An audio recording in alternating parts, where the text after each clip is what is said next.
Hello everyone, ফুলিমারি একাডেমিতে তোমাদের প্রত্যেককে স্বাগত।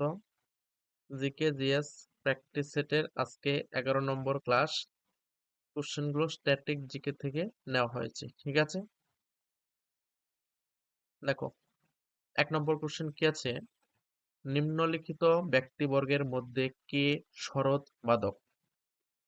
Option A Zakir Hussain, option B Hariprasad Chaurasia, option C Shivkumar Sharma, option D Amjad Ali খান।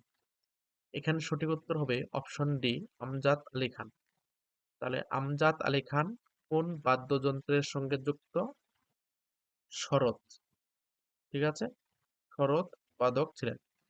শিবকুমার শর্মা সন্তুর এর সঙ্গে যুক্ত, সন্তুর বাদকের সঙ্গে যুক্ত।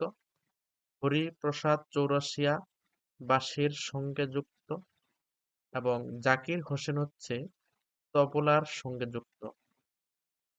এবার তোমাদের ডাব্লিউপি বা কিপি বা রেলের জন্য এই জাকির হোসেন পয়েন্টটা খুবই গুরুত্বপূর্ণ।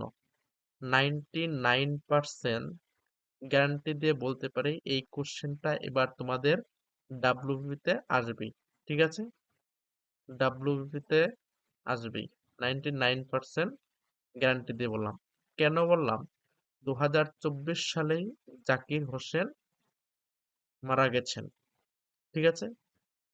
এবং ইনি ছিলেন তবলা বাদকের সঙ্গে যুক্ত। ভেরি ভেরি ইম্পর্টেন্ট কিন্তু কোশ্চেনটা, এই পয়েন্টটা। জাকির হোসেন তবলার সঙ্গে যুক্ত, 2024 সালে মারা গেলেন কিন্তু, ঠিক আছে?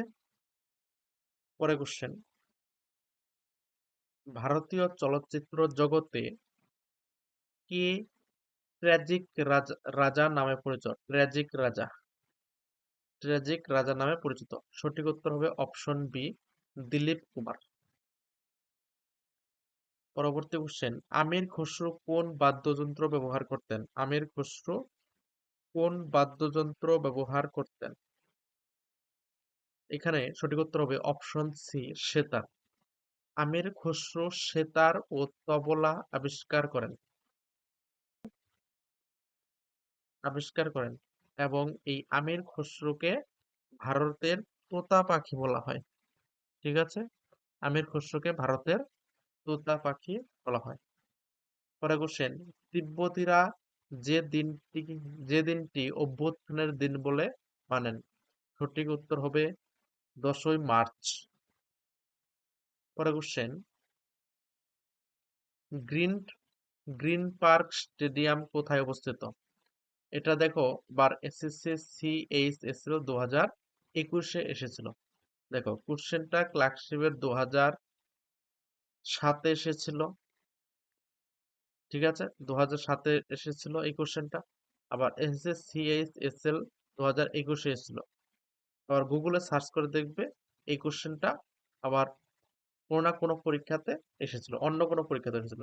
অর্থাৎ এই কোশ্চেনগুলো তোমাদের কিন্তু সমস্ত পরীক্ষার জন্যই খুবই গুরুত্বপূর্ণ। প্রিভিয়াস ইয়ার্স এর কোশ্চেন কিন্তু ভালো করে রপ্ত করবে, সেখান থেকেই তাহলে তোমরা ম্যাক্সিমাম স্কোর করতে পারবে। এই তাহলে গ্রিন পার্ক স্টেডিয়াম কোথায় অবস্থিত? সঠিক উত্তর হবে অপশন ডি কানপুর। পরবর্তী কোশ্চেন, কুচবিহার ট্রফি দেওয়া হয় যে খেলায়? সঠিক উত্তর হবে ক্রিকেট। ক্রিকেট খেলায় কুচবিহার ট্রফি দেওয়া হয়। দ্রোণাচার্য পুরস্কার যে বিষয়ে পারদর্শিতার জন্য দেওয়া হয়? সঠিক উত্তর হবে অপশন সি ক্রীড়া প্রশিক্ষণদের, অর্থাৎ যারা খেলা শেখায়, খেলাধুলার কোচদের এই দ্রোণাচার্য পুরস্কার দেওয়া হয়। আর তবে ক্রীড়া ক্ষেত্রে বা খেলাধুলার ক্ষেত্রে কোন পুরস্কার দেওয়া হয়? অর্জুন পুরস্কার দেওয়া হয়। ক্রীড়া ক্ষেত্রে অর্জুন পুরস্কার দেওয়া হয়। যেমন 2023 সালে মোহাম্মদ শামীকে অর্জুন পুরস্কার দেওয়া হয়েছিল, ঠিক আছে? ঠিক আছে, আজকের এই কটাই কোশ্চেন ছিল স্ট্যাটিক জিকে থেকে। ক্লাসটি যদি ভালো লেগে থাকে অবশ্যই একটা লাইক করে দিও এবং চ্যানেলে নতুন হলে অবশ্যই চ্যানেলটি সাবস্ক্রাইব করে দেখো, ঠিক আছে? তাহলে আজকের ক্লাসটি এই পর্যন্তই, দেখা হচ্ছে পরের নতুন ক্লাসে। Thank you.